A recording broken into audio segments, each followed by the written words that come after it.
There is a quiet, deep-seated need inside most of us. It's the simple desire to belong. We want to be part of the group, to feel the warmth of acceptance. This feeling, is not a weakness. It's a fundamental part of being human.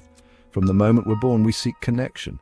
We look for faces that smile back at us, for hands that reach out to ours. This instinct for belonging is wired into our very being. It guides our actions in subtle ways every single day. We are social creatures, and our strength has often come from our ability to work together, to feel like we are part of something larger than ourselves. This pull is natural and powerful. This desire to fit in is like a gentle current in a river. It guides us without us even noticing. We adjust our clothes, our words, and even our laughter to match those around us. We do it at school, on the playground, and, later in the boardroom. This isn't always a conscious choice. It's an unspoken agreement we make with our social world. We learn the rules of the group. We observe what is praised and what is ignored. This process helps us navigate our lives smoothly. It helps us find friends and avoid conflict. The feeling of being in sync with others can be deeply comforting, a soft blanket of security in a complex world. But this powerful need for acceptance has a hidden side. It can create a quiet pressure to conform. We start to believe that being liked is the same as being like everyone else. The fear of being left out can become a silent guardian of our choices. We might hold back a unique idea in a meeting. We might hide a hobby that others find strange. We worry about what others will think. This worry can be a heavy weight. It can make us smooth out our interesting edges until we are just like the polished stones around us, indistinguishable from the rest. The safety of the group starts to feel more important than the truth of who we are. This journey toward conformity often begins without us even realizing it. It starts with small compromises. We laugh at a joke we do not find funny. We agree with an opinion we secretly question. We wear clothes that don't feel like us because they're in fashion. Each small step takes us further away from our own inner voice. The comfort of fitting in can slowly start to feel like a cage. We become so good at playing a part that we can forget who we were meant to be. The simple human need to belong can unintentionally lead us down a path where we lose the very thing that makes us special and unique. Society has unspoken rules. They're not written down in any law book. They're not taught in any classroom, yet we all know them. These are the rules of the norm. They tell us how to act, what to like, and what to value. These invisible walls define the safe space within our social world. Staying inside this space means acceptance and approval. It means you're seen as normal, predictable, and reliable. This space feels safe and comfortable. It's where the majority resides, sharing similar ideas, habits, and dreams. The pressure to stay within these walls is immense, even if no one ever speaks of it directly. The fear of stepping outside these invisible walls is a powerful force. It's the fear of being judged. It's the fear of being misunderstood. It's the fear of being alone. This fear can be more intimidating than any physical barrier. It makes us hesitate before sharing a different opinion. It makes us pause before pursuing an unconventional dream. We become our own guards, patrolling the borders of our own potential. We learn to read the room, to sense what is acceptable, and to adjust ourselves accordingly. This constant self-monitoring can be exhausting, a quiet drain on our energy and our spirit. This hidden rulebook affects us in profound ways. It tells us that being different is risky. It suggests that new ideas might be disruptive. The group often prefers harmony over innovation. A person who challenges the status quo can be seen as a threat, even if their intentions are good. They're rocking the boat. They're making others feel uncomfortable, so the group subtly pushes back. It uses silence, strange looks, or quiet exclusion to signal its disapproval. These signals teach us a powerful lesson. To stand out is to stand alone. This lesson is learned early and is rarely forgotten, so we learn to wear a mask. We present a version of ourselves that we believe will be accepted. We hide our quirks, our passions, and our deepest thoughts. The creative artist might pretend to be interested only in business. The sensitive soul might put on a tough exterior. We become actors in our own lives, playing a role that society has assigned to us. We do this for protection, for acceptance, for peace. But in doing so, we build the invisible walls even higher, not just around us, but within us. We become strangers to our own true selves, living within a comfort zone that is also a cage. Think about a typical school classroom. A child raises their hand with an unusual, brilliant question. The other children might snicker. The teacher, perhaps rushed, might dismiss the question as off-topic. This small moment is a punishment. It's a quiet signal that says, your way of thinking is not welcome here. The child learns to keep their curious thoughts to themselves or consider the workplace. An employee proposes a bold, innovative solution in a meeting, but the idea is met with silence or polite smiles that do not reach the eyes. The message is clear: we prefer the old, familiar way of doing things. Your creativity makes us uncomfortable. These punishments are not always loud or aggressive. Often they are subtle and quiet. They come in the form of gentle teasing that has a sharp edge. It's the joke about how you're too serious or always in your own world. They come in the form of social exclusion. You might not be invited to lunch with co-workers. You might be the last one picked for a team project. These small acts of separation send a powerful message. They say, you are not one of us. Over time, these tiny cuts can deeply wound a person's sense of self-worth. They create an environment where it feels safer to be invisible than to be seen. Even success can trigger this kind of punishment. In some groups, if one person achieves something great, they're not always celebrated. Instead, they might be met with envy or suspicion. This is sometimes called the tall poppy syndrome. The tallest poppy in the field is the first one to be cut down. A student who consistently gets the highest grades might be labeled a nerd. A colleague who gets a promotion might be gossiped about. This reaction comes from a place of insecurity. The success of one person can make others feel inadequate. So, they try to bring the successful person back down to their level, restoring the comfortable balance of the group. This dynamic teaches people a dangerous lesson. It teaches them that it's better to hide their talents than to risk envy or exclusion. It teaches them that their light might make others uncomfortable, so they learn to dim it. They learn to downplay their achievements. They learn to pretend they're less capable than they truly are. This act of self-diminishing is a tragedy. It robs the individual of their joy and confidence. And it robs the world of their full, brilliant contribution. The subtle punishments for being different create a world where mediocrity feels safe and excellence feels dangerous.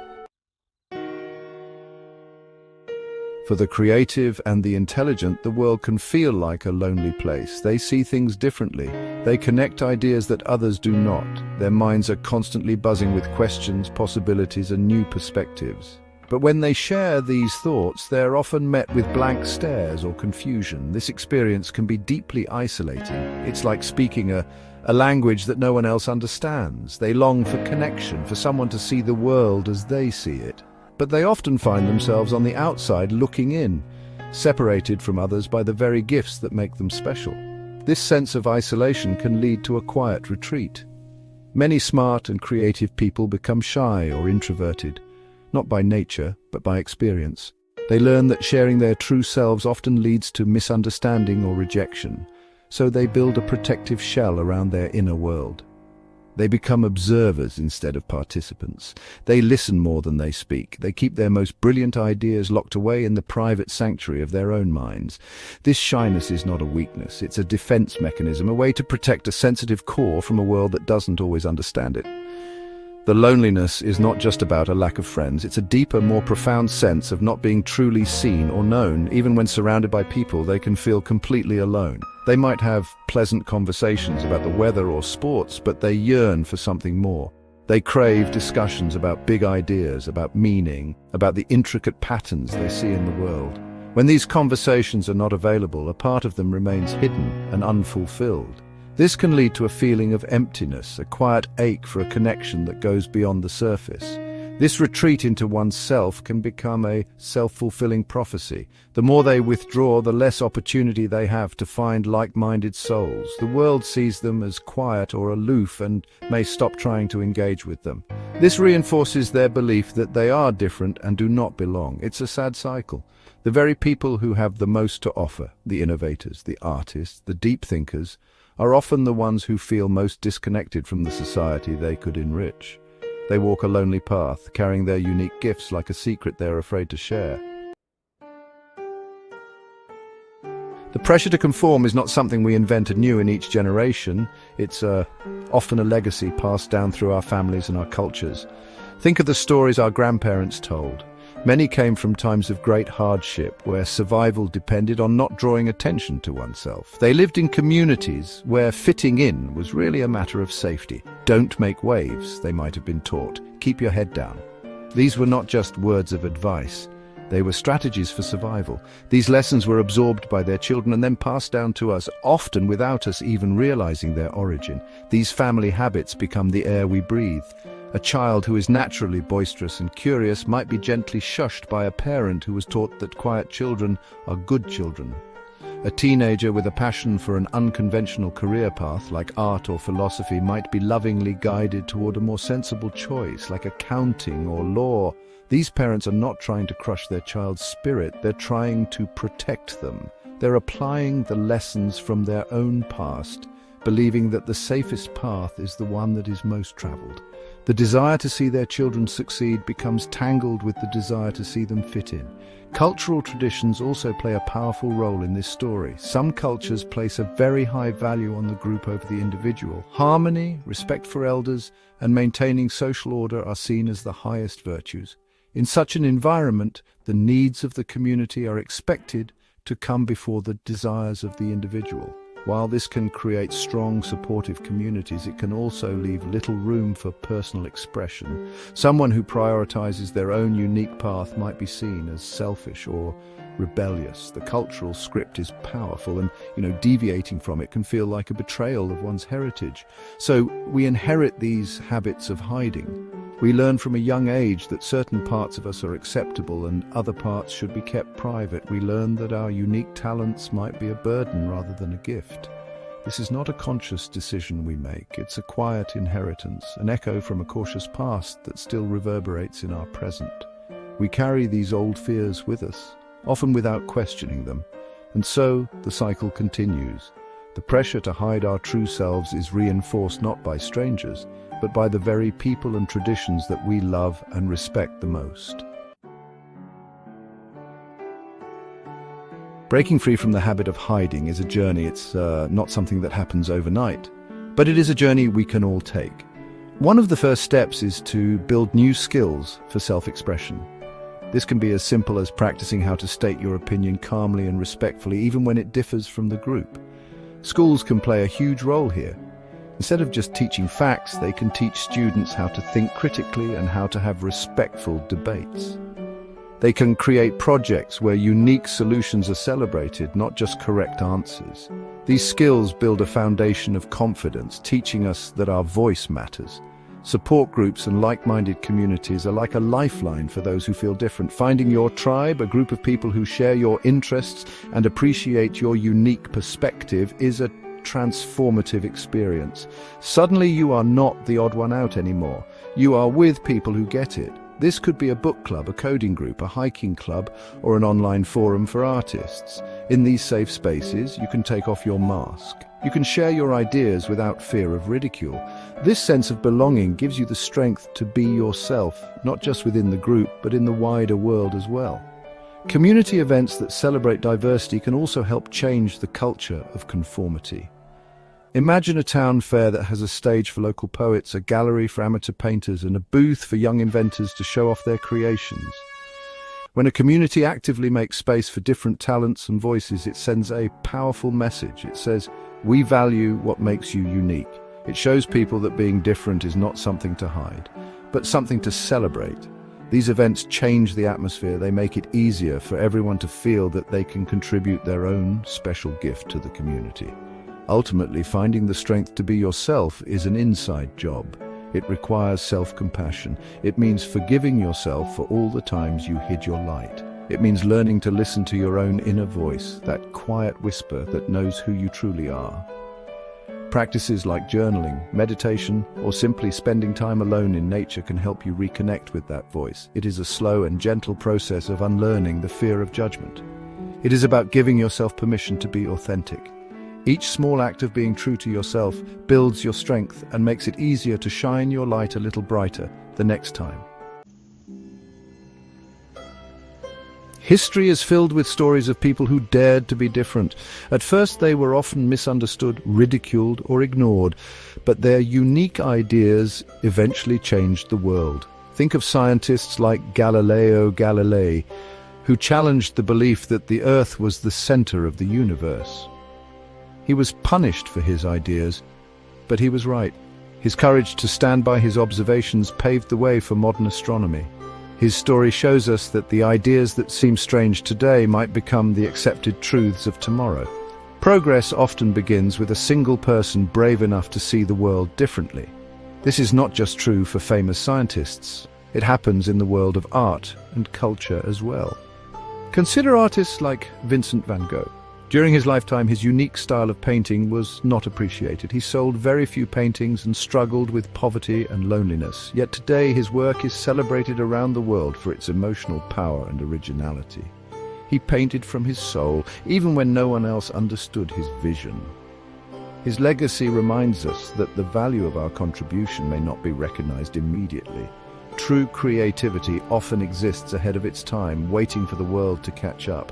We can see these success stories in our communities too. Think of a small business owner who starts a restaurant with a completely new type of food for their town. At first, people might be hesitant. They are used to the familiar options, but the owner believes in their vision. They share their passion for the food, and slowly people start to try it. Soon the restaurant becomes a beloved local spot. That one person's courage to offer something different has enriched the entire community, giving everyone a new experience to enjoy. This is how innovation happens, not just in big labs, but on our own main streets. Even in social movements, change is driven by those who dare to challenge the norm. People like Rosa Parks, who quietly refused to give up her seat on a bus, sparked a movement that changed a nation. Her simple act of defiance was a powerful statement against an unjust system. She was not a loud or aggressive revolutionary. She was a quiet person who found the strength to be true to her convictions. These stories, big and small, show us a powerful truth. When people are brave enough to share their unique ideas and stand by their principles, they have the power to make the world a more interesting, more just, and more beautiful place. There is a quiet revolution happening. It is a movement toward authenticity. It's the growing recognition that our true selves are our greatest assets. In a world that often asks us to be someone else, choosing to be authentic is a courageous act. It's the decision to let go of the need for everyone's approval. It is the choice to embrace our quirks, our passions, and our unique perspectives. This is not about being loud or rebellious for the sake of it. It is about a quiet alignment between who we are on the inside and how we show up in the world. It's a gentle but firm commitment to honesty. This revolution starts with each of us. It begins when we decide to honor our own feelings and needs. It happens when we stop saying yes, when we mean no. It unfolds when we share a creative idea, even if we are nervous about the reaction. Each time we act from a place of authenticity, we strengthen that muscle. We teach ourselves that it is safe to be real. This personal journey is the foundation of a larger change. As more and more individuals find the courage to be themselves, the collective culture begins to shift. Authenticity becomes less of a risk and more of a celebrated value. This shift has a ripple effect. When we are authentic, we give others permission to be authentic too. When a leader in a company admits they don't have all the answers, it creates a space for others to be more honest and collaborative. When a friend shares their struggles, it allows us to share ours as well. Our vulnerability becomes a bridge, not a weakness. It fosters deeper, more meaningful connections. We move beyond superficial conversations and start to see the real person behind the social mask. This creates a sense of psychological safety where people feel they can bring their whole selves to the table. The world is beginning to understand the power of this quiet revolution. Businesses are realizing that diverse teams where different perspectives are welcomed are more innovative and successful. Schools are learning that students thrive when their unique learning styles and interests are supported. We are slowly moving away from a one-size-fits-all model and toward a more personalized and human-centered approach. This is not just a trend, it is a fundamental shift in our understanding of what it means to be human. It is the quiet, steady, and powerful rise of authenticity. Imagine a world where everyone felt free to be themselves, a world where our differences were not just tolerated but celebrated. In this world, our schools would be places that nurture curiosity, not just conformity. Our workplaces would be engines of innovation fueled by a diversity of thought. Our communities would be vibrant tapestries woven from the unique threads of every individual. This is not a distant utopia. It is a possibility we can build together, one small act of acceptance at a time. When we create space for others to be their true selves, we all benefit. When people are free to show who they really are, they bring their best energy to everything they do. The artist who no longer has to hide their passion can create works that inspire us. The scientist who is encouraged to ask strange questions can make discoveries that change our lives. The quiet employee who is finally given a voice can offer a solution that no one else had considered. When we stop wasting energy on pretending to be someone else, we have so much more energy to create, to connect, and to contribute. This unleashing of human potential is the greatest benefit of a culture of acceptance. Accepting others also helps us accept ourselves. When we judge someone for being different, we are often reinforcing our own fears about the parts of ourselves that are not normal. But when we practice empathy and openness toward others, we soften those same judgments toward ourselves. We begin to see that everyone is a complex mix of strengths and quirks. This realization is liberating. It frees us from the impossible standard of perfection. It allows us to embrace our own humanity. In making the world a safer place for others, we make it a safer place for ourselves. The path forward is clear. It is about fostering empathy in our children. It is about promoting open-mindedness in our institutions. It is about having the courage to be vulnerable and the grace to accept the vulnerability of others. When we allow individuality to flourish, we do not create chaos. We create a richer, more resilient, and more interesting world. The paradox of conformity is that in our attempt to create harmony by making everyone the same, we lose the very ingredients that create true harmony, the unique notes that each person brings to the symphony of life. A world where everyone belongs is a world where everyone thrives.